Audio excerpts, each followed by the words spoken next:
Cara menetralisir dari dampak study from home ya, kayak gini.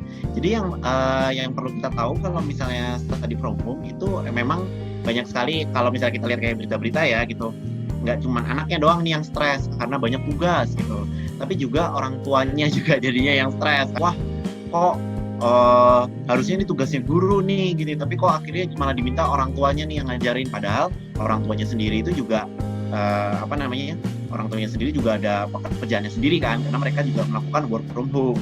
Komunikasi itu harus dibangun nih jadinya antara orang tua, anak, dan juga nanti gurunya juga gitu.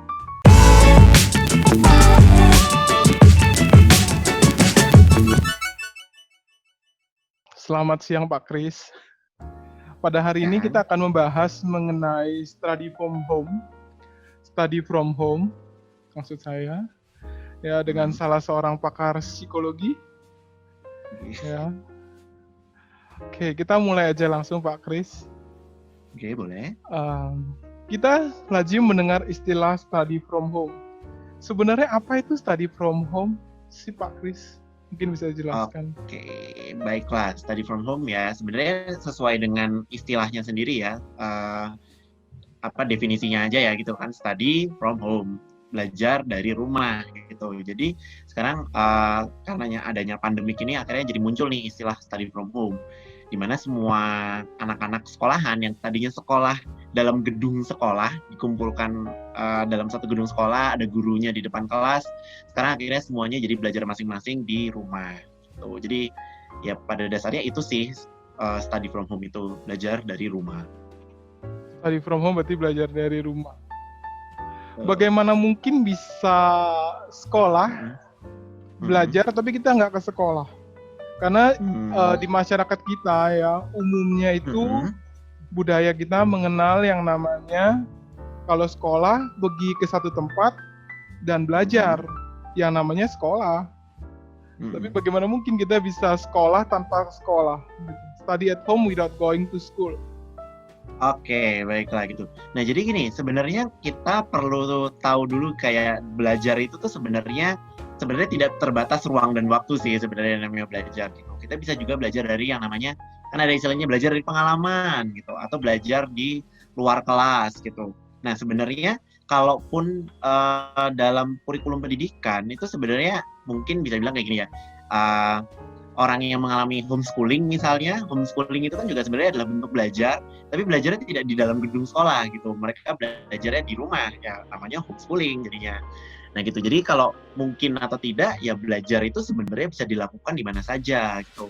Kalau di daerah-daerah juga mungkin kayak ada yang tidak ada gedung sekolahnya, mungkin belajarnya kayak di saung gitu, atau misalnya di sawah misalnya, itu kan juga kita juga bisa belajar gitu. Jadi kalau budaya di Indonesia itu sendiri pun mungkin perlu dilihat juga ya gitu, maksudnya ada juga memang orang-orang yang terbiasa untuk pergi ke sekolah, tapi mungkin ada juga yang belajar, tapi belajarnya nggak cuma di sekolah nih, tapi belajarnya juga di luar gedung sekolah maksudnya. Jadi ya tidak terbatas oleh tembok sekolah, jadinya bisa belajar di mana saja gitu.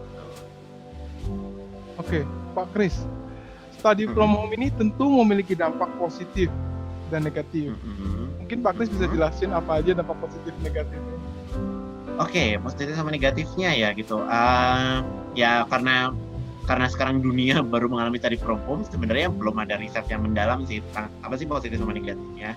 Tapi kalau misalnya berdasarkan pengalaman dari pengamatan gitu, positifnya yang satu adalah yang pasti adalah kita, kalau misalnya saya kan tinggalnya di Jakarta gitu, jadi Jakarta terkenal macet, terus kalau dengan study from home ya kita tidak perlu nih keluar rumah, tidak perlu untuk bermacet-macetan ria gitu ya, jadi bisa menghemat waktu. Jadi ya udah kayak ibaratnya bangun terus melakukan aktivitas di rumah bisa langsung belajar jadinya. Nah itu jadi satu, bisa menghemat waktu perjalanan gitu.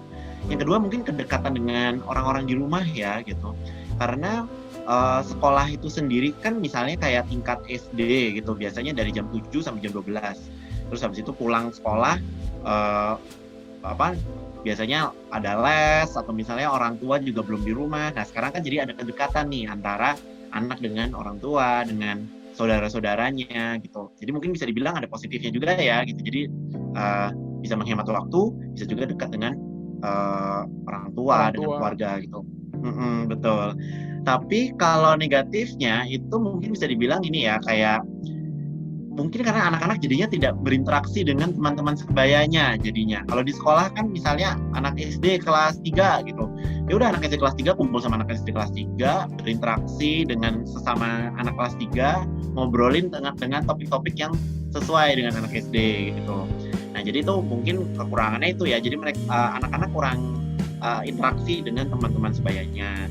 Terus mungkin ya kalau di rumah terus belajar bosen gitu. Terus jadinya mungkin sulit membedakan antara kapan sih waktunya sekolah sama kapan sih waktunya untuk ya kita lagi di rumah nih gitu, kita lagi kayak istirahat gitu, karena jadinya batasan antara rumah sama sekolah itu jadinya kayak blur gitu lah jadinya. Jadi ya kurang lebih itu kali ya gitu negatifnya, dampak positif sama negatifnya gitu. Oke Pak Kris. Nah, dampak negatif tadi itu kita harus bisa menetralisir, ya terutama pada anak-anak dalam hal membagi waktu. Nah, kira-kira bagaimana caranya agar kita bisa menetralisir dampak dari study from home itu, Pak Kris? Oke, cara menetralisir dari dampak study from home ya, kayak gini. Jadi yang perlu kita tahu kalau misalnya study from home itu memang banyak sekali, kalau misalnya kita lihat kayak berita-berita ya gitu, nggak cuma anaknya doang nih yang stres karena banyak tugas gitu, tapi juga orang tuanya juga jadinya yang stres, karena khususnya kalau misalnya yang anak TK, SD, jadinya malah seperti orang tuanya nih yang dapat beban kayak, wah kok harusnya ini tugasnya guru nih gitu, tapi kok akhirnya malah diminta orang tuanya nih yang ngajarin, padahal orang tuanya sendiri itu juga orang tuanya sendiri juga ada pekerjaannya sendiri kan, karena mereka juga melakukan work from home gitu. Jadi kalau untuk menetralisir dampak negatifnya itu mungkin jadinya perlu kesepakatan kalau buat saya. Di sini sangat penting akhirnya komunikasi antara orang tua, murid dan juga guru jadinya. Jadi kayak apa ya bahasanya? Kalau sekarang itu ekspektasinya itu harus diturunkan gitu kali ya jadinya. Kita tidak bisa mengharapkan sekolah itu seperti ya dari gedung sekolah terus dipindahin ke rumah jadinya gitu. Tapi memang harus diatur lagi gaya mengajarnya, kurikulumnya gitu-gitu. Nah, jadi menurut saya untuk menetralisir ya bikin batasan waktu gitu ya. Jadi misalnya kalau misalnya di sekolah biasanya belajar jam 7 sampai jam 12. Ya udah, jadi misalnya kita pecah-pecah waktunya. Oke, jadi anaknya misalnya belajar 1 jam, terus istirahat dulu berapa menit, terus belajar lagi sejam, istirahat berapa menit gitu. Jadi biar anak itu juga nggak stres jadinya, karena kok kayaknya dipaksa belajar terus sih dari pagi sampai malam kayak ngerjain tugas terus gitu rasanya gitu. Tapi ada kesepakatan jadinya antara orang tua sama anak dan juga sama gurunya nih gitu. Kalau misalnya memang gurunya dirasa terlalu banyak memberikan tugas gitu. Jadi ya mungkin perlu ada komunikasinya juga sehingga jadi bisa menyesuaikan nih gurunya. Jadi mungkin nggak selalu memberikan tugas, mungkin bisa memberikan kelas misalnya gitu. Jadi harus lebih fleksibel sih memang gitu dengan gaya study from home seperti ini. Gitu. Jadi harus ada aturan terapan kesepakatan yang baru antara orang tua dengan si anak. Gitu iya ya. Betul. Masuk dengan gitu. guru karena bahkan kan orang tua, iya orang tua, anak dan guru gitu. Karena tidak bisa dipungkiri orang tua kan juga mungkin ada yang melakukan work from home gitu, dan mereka punya, iya betul. Jadi mereka punya waktu untuk bekerja misalnya dari jam 8 sampai jam 4 sore gitu. Terus habis itu ternyata anaknya juga kayak minta diajarin atau apa gitu. Nah mungkin perlu ada komunikasi nih. Oke, nanti misalnya ayah atau ibu akan mengajarkan kamu di jam berapa sampai jam berapa. Setelah itu nanti saya harus kembali bekerja gitu misalnya. Jadi ya udah, jadi komunikasi itu harus dibangun nih jadinya antara orang tua, anak dan juga nanti gurunya juga gitu. Berarti ada hal positif lainnya ya Pak Kris ya, komunikasi sama orang tua dan anak lebih erat lagi dibandingkan biasa. Iya betul sih, jadi emang ya bener sih, mungkin kayak biasanya kalau di sekolah terus orang tua sibuk bekerja gitu ya, kita sekarang bener-bener berada dalam satu rumah 24 jam tatap muka, ya udah akhirnya jadi banyak ngobrol juga gitu. Berarti ada sisi positif juga nih ya. Ya sih gitu. Pak Kris, saya melihat begitu banyak orang tua mulai stres menghadapi tugas dan keterampilan dari guru di sekolah. Anak stres karena tidak memahami materi, Karena umumnya kalau menggunakan aplikasi berbasis daring online biasanya agak cepat karena ada durasi waktu. Nah, di lain sisi anak-anak biasanya diberi tugas untuk dikumpulkan sebagai evaluasi kepada murid-muridnya. Nah, di lain sisi ketika anak tidak paham, bertanyalah pada orang tua. Nah, di saat yang bersamaan orang tua memiliki pekerjaan work from home, yang dimana kita sendiri tahu bahwa work from home itu sama juga dengan study from home, dengan kesibukannya, kerumitannya, berbagi perangkat elektronik misalnya. Dalam hal tugas juga kan ada jam-jam tertentu meeting, kayak misalnya teman saya dia work from home, setiap pagi dan sore pasti ada meeting. Nanti pagi terima tugas, sore lapor tugas. Sedangkan dia harus mengajarkan anaknya dengan tugasnya di sekolah yang berbagai macam rupa.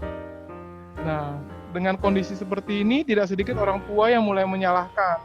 Mulai dari menyalahkan anak, menyalahkan kondisi, hingga menyalahkan yang memberikan tugas. Nah, bagaimana manfaat Bapak perihal hal ini? Oke, baiklah gitu. Kalau misalnya menurut saya kayak gini sih, wajar ya gitu. Kalau adanya stres gitu di tengah pandemi seperti ini tuh adalah menurut saya sesuatu yang sangat wajar jadinya gitu. Karena gini, orang tua juga mungkin jadinya gini ya, mereka stres dengan pekerjaannya sendiri gitu, dan mungkin pandemik ini sendiri juga akhirnya membuat penuh ketidakpastian jadinya kan gitu, dan itu juga mungkin menyerang secara psikologis jadinya. Mungkin mereka jadi tidak tenang, mereka jadi cemas, mereka jadi panik, takut gitu. Jadi ada emosi-emosi negatif nih yang jadinya muncul nih. Munculnya nggak cuma pada orang tua, juga muncul pada anak, atau bahkan ya guru kan juga sebenarnya mereka juga adalah orang tua bagi anak-anaknya juga ya gitu. Nah jadi sebenarnya memang ya bisa dibilang semua orang jadinya emosinya juga sedang kurang positif jadinya. Mereka sedang mengalami emosi-emosi yang tidak nyaman, negatif gitu. Jadi menurut saya wajar sih kalau misalnya ada rasa marah dan jengkel gitu. Nah gitu, jadi kalau memang ada orang tua yang sampai marah atau misalnya anaknya bosen atau stres atau apa, ya karena kita dihadapkan oleh sesuatu yang tidak biasanya kita hadapi gitu. Kalau di awal-awal pandemik waktu kemarin bulan Februari Maret gitu ya mungkin kita masih di tahap adaptasi ya, masih beradaptasi. Jadi masih kayak mencari pola nih. Aduh, kita tuh lebih baik cara hidupnya kayak gimana ya gitu-gitu. Nah, sekarang kita kan udah masuk ke bulan-bulan berikutnya, ibaratnya kayak kita sudah mulai berbulan-bulan hidup dengan ini, ya mungkin ada yang sudah berhasil untuk beradaptasi gitu. Tapi mungkin masih ada yang juga masih mencari polanya nih. Sebenarnya cara yang tepat itu bagaimana ya untuk belajar, untuk menyeimbangkan antara anaknya belajar dengan orang tuanya bekerja atau dengan kegiatan-kegiatan rumah lainnya. Ya bisa aja beres-beres rumah, masak gitu. Itu kan kegiatan domestik kayak gitu juga kan mungkin juga bisa bikin stres ya gitu. Iya. Bagaimana menurut Bapak untuk mengatasi hal tersebut? Oke, kalau mengatasinya sebenarnya kembali lagi sih buat saya ini ya, kalau dalam konteksnya misalnya study from home gitu, gurunya kok kayaknya ngasih banyak banget tugas gitu ke anaknya gitu, anaknya jadi stres gitu. Nah, ini menurut saya kembali lagi ke komunikasi tadi gitu sih gitu, komunikasi antara orang tua, anak, dan guru, dan kesepakatan yang bisa dibuat gitu jadinya. Khususnya kalau yang kelas kecil ya gitu. Kalau yang saya lihat ini banyak sekali orang tua yang mulai yang stres itu ya karena misalnya punya anak masih kecil, masih TK, masih SD gitu. Terus anaknya mungkin lebih dari satu jadinya, karena yang satu kelas berapa, satu lagi kelas berapa. Tapi kalau misalnya jenjangnya kayak SMP, SMA gitu, mereka kan remaja ya, jadi mereka lebih bisa untuk mengungkapkan ke gurunya kayak, aduh ini kok kayaknya banyak ya, kok kayaknya capek ya, kayaknya ngerjain tugas terus gitu. Jadi mereka lebih bisa menyuarakan suara hatinya nih atau apa yang mereka rasakan gitu, ketimbang dari anak-anak SD gitu. Nah, jadi kalau buat saya adalah kembali lagi sih kesepakatan itu jadinya penting antara orang tua, anak, dan guru itu. Dan ya mungkin kembali lagi kita harus meregulasi diri kita juga ya, belajar untuk beradaptasi jadinya. Kalau ada sesuatu yang tidak menyenangkan, emosi negatif ya itu bisa diterima bahwa ya emang betul keadaan kita sedang dalam keadaan yang bukan yang biasanya kita alami sehari-hari gitu. Jadi ya, tapi kita tetap harus berjalan kan, hidup harus tetap berjalan walaupun keadaannya memang tidak menyenangkan. Jadi ya udah akhirnya ibaratnya kita mulai untuk minimal untuk berdamai dengan diri sendiri dulu deh gitu. Lalu baru akhirnya kita bisa menjalankan kehidupan dan beradaptasi dengan lingkungan kita gitu jadinya. Nah, kira-kira menurut Pak Kris, study from home yang ideal itu seperti apa sih, Pak? Oke, kalau study from home yang ideal ya gitu. Mungkin jadinya gini kali ya, kalau menurut saya kita sepertinya perlu belajar dari orang-orang yang memang sudah melakukan homeschooling gitu. Kalau untuk sekolah bisa melakukan homeschooling, atau misalnya kayak kalau di perguruan tinggi kan ada yang menggunakan online learning gitu ya, yang sudah mengintegrasikan dengan cara online learning gitu. Menurut saya kalau sekarang itu polanya itu tampaknya masih seperti memindahkan ruang kelas yang ada di sekolah itu dipindahkan ke rumah masing-masing jadinya gitu. Jadi secara kurikulumnya pun juga belum terlalu diubah sesuai dengan kebutuhannya jadinya. Nah, jadi kalau yang ideal buat saya dalam pembelajaran itu ada yang namanya synchronous learning sama asynchronous learning. Synchronous learning itu jadi ketika kita belajar misalnya dengan video call gitu, gurunya berbicara dengan menggunakan video call kayak ngobrol di depan kelas gitulah gitu. Itu adalah synchronous learning. Karena nanti siswanya itu bisa langsung memberikan tanggapan. Misalnya ada pertanyaan gitu, ya siswanya bisa aja nyalain mikrofonnya, bisa nyalain videonya terus bertanya langsung. Jadi feedbacknya bisa dapat langsung kalau synchronous learning gitu, seperti menggunakan video call gitu. Nah, kalau misalnya yang satu lagi adalah asynchronous learning, dan saya lihat guru-guru masih banyak yang menggunakan cara asynchronous learning gitu, dimana guru tuh memberikan tugas, terus nanti siswanya mengerjakan sendiri. Kalau misalnya ada pertanyaan baru ditanya gitu, terus nanti tugasnya dikumpulkan. Nah, nanti feedbacknya itu baru dapat kayak mungkin nggak harus hari itu juga dapat, tapi mungkin besoknya baru dapat feedbacknya gitu. Nah, itu adalah sistem asynchronous learning. Buat saya, menurut saya yang ideal itu adalah ya ketika kita bisa menggabungkan nih antara synchronous learning sama asynchronous learning. Jadi nggak melulu kayak dari pagi sampai malam siswa mengerjakan tugas, terus ngerjain tugas sendiri, belajar sendiri gitu. Tapi juga sesekali mungkin perlu ada interaksi dengan gurunya gitu. Jadi ya ketika ada kelas ya mungkin nggak perlu ada tugas lagi setelahnya, karena kan udah belajar dengan cara di kelas jadinya. Dan bentuk tugasnya pun perlu mungkin divariasi ya. Nggak selalu tugas misalnya yang paper and pencil gitu, yang benar-benar kayak ditulis di buku, atau misalnya diketik terus dikirimin ke gurunya. Makalah dijilid di email gitu ya. Iya, makalah terus di email. Mungkin bisa bentuk tugas. Mungkin bisa bentuk tugas lain gitu yang ada yang mungkin tidak perlu sampai keluar rumah gitu. Misalnya kayak pelajaran, saya kasih contoh misalnya pelajaran kayak biologi gitu misalnya. Terus kayak lihat di sekeliling rumah kita itu ada kehidupan apa aja sih, misalnya di halaman rumah ada pohon misalnya, ada rumput, ada tanaman, ada apa. Nah, itu kan juga sebenarnya mereka juga bisa belajar kan gitu, tapi dengan cara yang berbeda, tidak harus dengan ya mengerjakan tugas dengan semuanya ditulis gitu ya. Mungkin mereka bisa juga dari kehidupan sehari-hari gitu, mereka belajar dan mungkin bisa bikin laporan singkatnya gitu. Itu kan juga cara belajar yang lebih menyenangkan ya, daripada cuman bener-bener di dalam rumah terus bosen karena ya nulis lagi, ngetik lagi gitu-gitu. Gitu sih. Oke, Pak Kris, sejauh ini yang kita pahami ya secara umum aja Pak Kris, study from home di Indonesia ini kira-kira menurut Pak Kris nih sudah ideal belum ya? Oke, kalau ideal atau tidak, saya mungkin ini kali ya. Saya tidak bisa menyamaratakan semuanya. Ada yang ideal, ada yang tidak ideal gitu ya. Gitu. Karena saya yakin setiap sekolah pasti punya strategi yang berbeda-beda gitu. Nah, mungkin saya kayak berikan ini kali ya, gambaran. Kalau yang menurut saya ideal gimana, kalau yang menurut saya belum ideal kayak gimana. Kalau menurut saya, sekolah-sekolah yang bentuknya itu hanya seperti memindahkan ruangan kelas ke rumah, itu menurut saya masih kurang ideal. Jadinya kayak tidak ada proses adaptasi di sana gitu, tidak ada proses kayak penyesuaian dengan kurikulum gitu. Jadi yang biasanya dilakukan dalam kelas, ya udah sekarang dipindah aja semuanya dilakukannya di dalam rumah. Gitu. Jadinya ya udah bentuknya nanti kayak kelas video call, terus habis itu cuman kayak ngerjain tugas terus menerus gitu. Nah itu emang pasti bisa bikin stres jadinya kan gitu.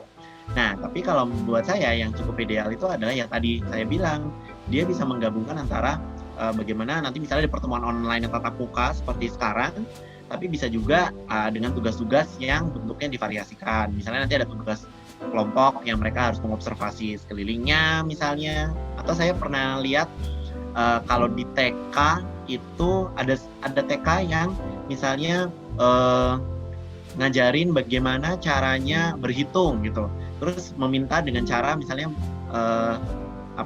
meliatin orang tuanya masak gitu-gitu, terus nanti orang tuanya diminta tolong nanti diajarin ya, misalnya kayak ini motong wortel, coba dihitung ada berapa wortelnya, ada 1, 2, 3. Nah itu kan sebenarnya udah pelajaran berhitung juga gitu jadinya gitu. Jadi memang khususnya untuk yang kelas-kelas kecil kali ya, kalau buat saya yang TK, SD gitu, mungkin SD awal mungkin emang perlu effort lebih ya, khususnya untuk orang tuanya gitu. Tapi kalau untuk SMP sama SMA ya mungkin bisa lebih diadaptasi lagi nih gitu, gimana caranya supaya pembelajaran itu bisa lebih inovatif jadinya. Dan ya seperti yang saya bilang, nggak hanya memindahkan ruangan kelas jadi di rumah jadinya, tapi ya ada cara yang lebih inovatif kayak tadi, misalnya mengobservasi keadaan di sekeliling rumah misalnya, atau melakukan eksperimen-eksperimen kecil kalau misalnya ada praktek-praktek misalnya kayak fisika, biologi gitu-gitu. Itu sih menurut saya. Oke, Pak Kris, study from home itu lakukan umumnya setiap hari. Namun durasinya lebih pendek dibanding mereka sekolah, karena kan harus berbagi jenjang level pendidikan, berbagi gurunya beda-beda, karena kan mereka umumnya biasanya ada jam-jam tertentu dan durasinya lebih pendek, menurut yang saya lihat loh ya Pak Kris ya. Nah berarti kan mereka harus memberikan materi guru-guru ini dan tugas keterampilan yang wajib dikerjakan. Kita bicara konvensional nih. Apakah tugas yang diberikan itu dan materi yang diberikan itu menurut Pak Kris sudah cukup ideal, mengingat waktu yang diberikan dalam materi kan lebih pendek. Kalau dulu kan di sekolahan kan dari pagi sampai sore sekolah, nanti guru kasih tugas, nanti anak bisa memperoleh asupan materi lebih banyak. Kalau saat ini kan mereka menggunakan daring online yang waktunya tentu lebih singkat. Nah, bagaimana menurut Pak Kris perihal ketidakseimbangan antara materi yang diberikan dengan tugas yang anak-anak harus kerjakan? Karena di satu sisi, tahu saya biasanya guru memiliki standar kayak seperti kurikulum, apa yang harus dievaluasi ke anak, apa yang diajarkan ke anak. Nah, dan biasanya guru mengisi hal-hal itu untuk menguji nilai untuk akhir kenaikan kelas. Bagaimana pendapat Pak Kris perihal hal ini? Oke, baiklah gitu. Nah, kalau buat saya ini saya paham sih kalau memang pasti sekolah itu kan pasti mengikuti kurikulum yang sudah ada ya gitu. Kalau sekolah negeri ya tentunya mengikuti dari pemerintah, kalau sekolah swasta mungkin ada kayak mengikuti dari pemerintah tapi mungkin ada modifikasi kurikulumnya sendiri gitu. Nah, kita kan memang sebenarnya sekarang dalam keadaan yang darurat nih gitu. Dalam keadaan yang tidak ideal jadinya kan gitu. Karena kurikulum yang dibentuk sebenarnya adalah kurikulum yang memang mempersiapkan mereka untuk belajar tatap muka di kelas gitu. Karena kan misalnya ada pelajaran-pelajaran yang harus praktikum juga gitu. Ada pelajaran yang memang lebih cocoknya itu dengan tatap muka di kelas gitu. Nah, kalau buat saya itu bagaimana cara mengatasi ini tuh adalah perlunya itu kayak apa ya bahasanya? Kayak sedikit menurunkan ekspektasi gitu kali ya gitu. Karena saya paham kayak gini. Kurikulum sudah memiliki satu standar tertentu. Betul gitu.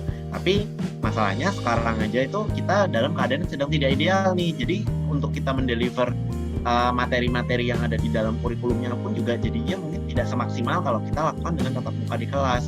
Jadi setiap sekolah buat saya ya gitu mungkin perlu mendiskusikan nih antar gurunya bahwa mungkin ini standarnya ada yang bisa sedikit diturunkan atau ekspektasi dari gurunya mungkin bisa lebih sedikit diturunkan gitu.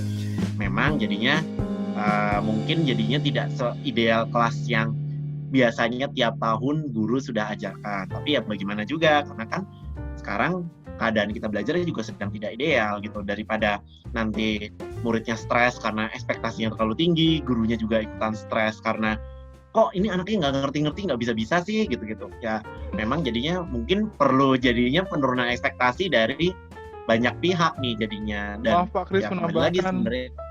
mungkin kurang orang tuanya juga stres biasanya. Iya, mungkin orang tuanya juga ikutan stres karena kayak, aduh kok tiba-tiba saya biasanya saya biasanya kayak bisa kerja dengan fokus gitu-gitu. Sekarang saya jadi harus membagi waktu saya juga dengan ngajarin anak Sebentar saya jadi untuk melakukan guru, sesuatu. sebentar jadi orang tua, Iya, sebentar jadi murid, betul. lagi mengerjakan tugas anaknya bingung. Iya, benar juga gitu. Jadi ya buat saya sih memang mungkin ekspektasinya juga perlu sedikit diturunkan ya gitu. Jadi jangan sampai semuanya malah wah di tengah pandemi ini semuanya jadi stres karena kegiatan yang dikerjakan masing-masing. Jadi bahasanya mungkin bukan diturunkan kali ya, tapi di manage, diatur ekspektasinya supaya Sesuaikan bisa. kali ya dengan kondisi. Iya, betul, supaya lebih realistis dalam menentukan target belajarnya gitu. Karena memang pasti dalam kurikulum itu pasti akan ada kayak tujuannya gitu, tujuan dari belajar satu materi. Ya mungkin tujuan pembelajarannya itu tuh bisa di-manage gitu untuk mencapai satu satu pemahaman yang ya minimal sudah bisa sampai di tahap inilah gitu. Mungkin tidak perlu sampai advance banget, tapi setidaknya dasar-dasarnya sudah bisa dipahami gitu.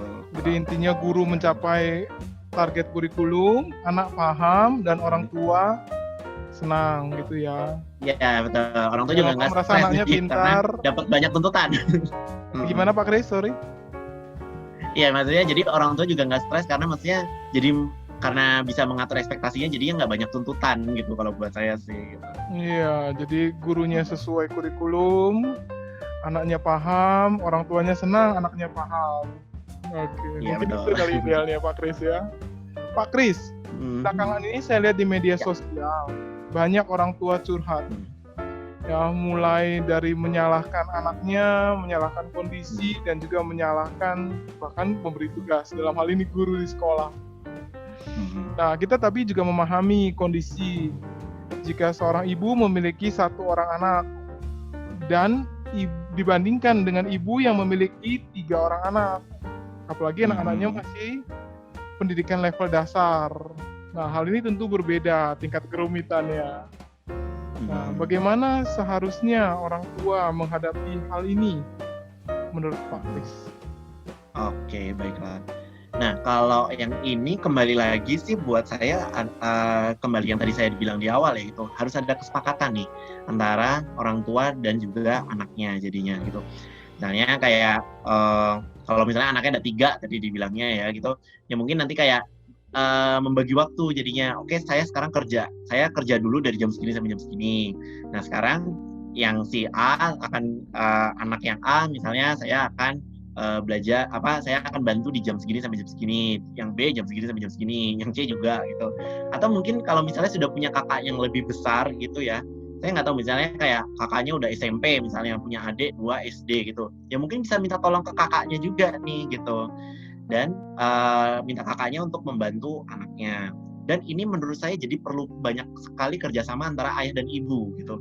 Kadang-kadang tuh ada beberapa mungkin yang masih berpikir, oh ini kan tanggung jawabnya bukan tanggung jawab saya, tanggung jawab si ini gitu. Jadi harus ada kerjasama juga nih antara ayah dan ibu jadinya. Misalnya kayak oke, kalau misalnya ayahnya sedang bekerja, misalnya sama-sama ayah dan ibu bekerja misalnya. Oke, misalnya ayahnya misalnya berikan kesempatan bekerja di pagi hari, terus ibunya misalnya yang mengurus anaknya, terus siangnya misalnya gantian jadinya ayahnya yang ayahnya yang mengurus anak-anaknya, terus ibunya jadinya yang bisa mulai fokus kembali ke pekerjaannya. Jadi yang penting kembali lagi adalah kesepakatan itu sih, dengan membangun komunikasi antar keluarga, antar sesama anggota keluarga. Itu sebenarnya bisa membantu juga nih jadinya. Dan ya kembali lagi, ekspektasinya mungkin bisa disesuaikan jadinya gitu. Jadi kalau orang tuanya misalnya ketika mengajarkan anaknya orang tuanya tidak paham, tidak tahu, ya akui kalau memang tidak tahu atau tidak paham bagaimana caranya gitu. Jadi jangan sampai jadi stres sendiri kayak aduh gimana nih saya nggak bisa nih, aduh gimana gitu. Tapi ya jadinya sesuai dengan kemampuannya masing-masing jadinya gitu. Pak Kris, setahu saya untuk level pendidikan dari tingkat TK sampai perkuliahan, ya sekarang sudah mulai study from home. Nah, betul. kira-kira level pendidikan mana menurut Pak Kris yang paling terdampak parah lah, nah tanda kutip. Nah, dari kegiatan study from home ini. Oke, terdampak parah ya gitu. Mungkin kalau kita mungkin harus menyamakan persepsi dulu ya gitu, yang dimaksud dengan parah seperti gimana gitu ya. Tapi kalau buat saya mungkin kalau parah didefinisikan sebagai menantang gitu ya. Jadi menantang itu tidak hanya bagi gurunya, tidak hanya bagi orang tuanya, tapi juga buat anaknya gitu ya.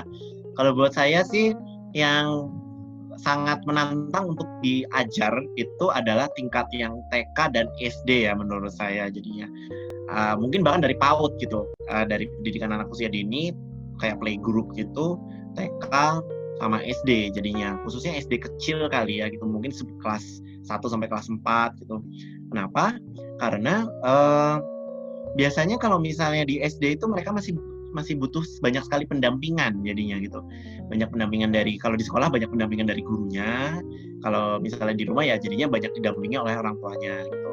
Ketika SD-nya sudah mulai naik jenjang gitu ya, SD atas atau SMP SMA, mereka kan sudah mulai punya kesadaran sendiri untuk belajar ya, sudah bisa lebih mandiri gitu, sudah lebih bisa mengatur dirinya sendiri. Jadi posisi orang tua mungkin nggak seperti waktu SD kelas 1 atau TK gitu yang jadi lebih banyak mendampingi, tapi jadinya lebih bisa sebagai pengawas aja gitu. Misalnya kayak menanyakan kalau ke anak SMP SMA, gimana pelajarannya, tugas-tugasnya gimana gitu. Jadi kayak sekalian kayak ngobrol-ngobrol sehari-hari gitu kan gitu kalau yang tingkat-tingkat jenjang yang tinggi gitu. Kayak mahasiswa-mahasiswa saya juga karena udah masuk ke dunia perkuliahan ya mereka sudah bisa mengatur sendiri nih jadwalnya. Oh, oke nih saya ada kelas jam segini. Oh, ini saya harus mengerjakan tugas ini gitu.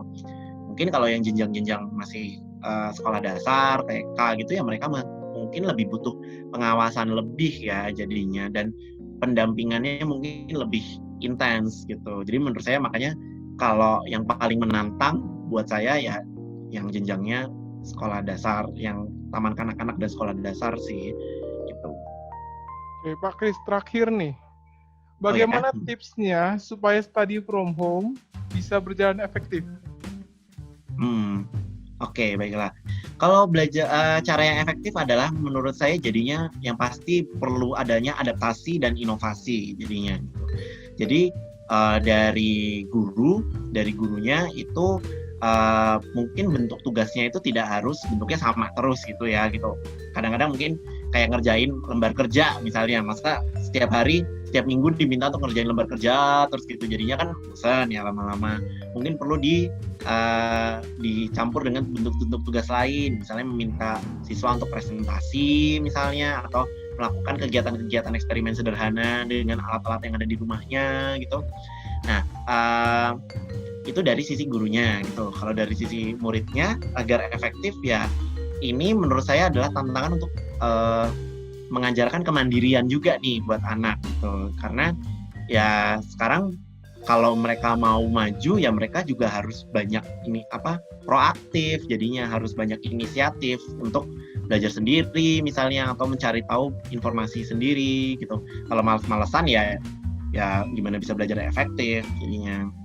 Nah, kalau untuk orang tuanya juga menurut saya perlu ada manajemen ekspektasi tadi yang saya bilang gitu. Mungkin orang tuanya ingin kayak, oh anak saya harus gini gitu. Nah, tapi dalam keadaan seperti ini, kalau misalnya terlalu banyak menuntut anak juga mungkin anak jadi akan stres dan kasihan juga kan jadinya. Jadi ya buat saya perlu adanya kerjasama dari berbagai pihak ya gitu, agar study from home ini tuh bisa efektif gitu. Mungkin nanti ke depannya, kalau ini kan karena kalau yang semester ini kan karena darurat ya jadinya, karena kaget gitu, mungkin kalau bahasa saya mungkin kaget dari yang tadinya harus tatap muka jadinya online gitu. Tapi kan untuk kedepannya kita nggak tahu kan ini pandemi kapan berakhirnya gitu, dan kalau memang harus menyesuaikan cara belajarnya entah online, entah tatap muka atau dicampur, nah itu mungkin ini adalah waktunya nih untuk mulai merencanakan dan memikirkan bagaimana kedepannya agar sekolah juga bisa memberikan materi semaksimal mungkin nih kepada si murid-muridnya, gitu sih kalau menurut saya. Oke, thank you deh Pak Kris buat tipsnya. Ya.